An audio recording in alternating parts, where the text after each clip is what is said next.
শহরে বসে বসে খাবা। হ্যাঁ, তোমরা তো বোঝো না আমাদের কষ্টটা ভাই। কি অবস্থা রাজন?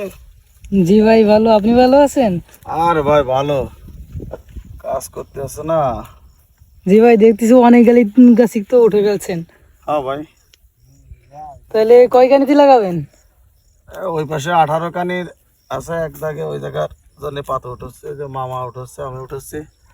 জমি আচ্ছা। মোটামুটি প্যাক দেওয়া হয়ে গেছে, আল্লাহ রহমত করি কাল পরশুই ধান রোপণ করব।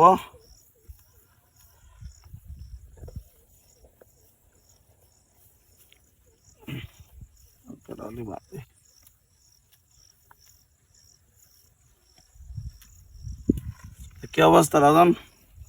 আছো ভালো? হ্যাঁ ভাই, আপনি কেমন আছেন? আল্লাহ ভালো রাখছে ভাই, আমাকে ভালো। আর বন্ধ বোঝো না, হুম। কাজ না করলে হয় না। তারপরে তোমরা তো লেখাপড়া করতেছো, বুঝতে পারতেছো না।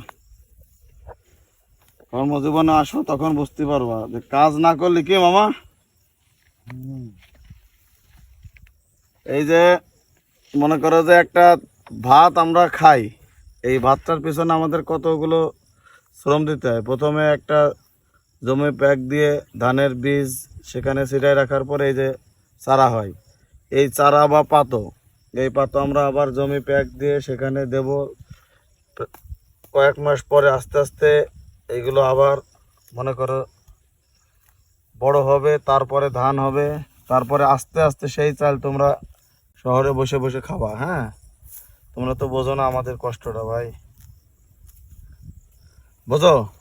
না, আমাদের তো কোনো কাজই করা লাগে না। তোমরা খালি টাকা দাও, কিনে নিয়ে আসো। হুম।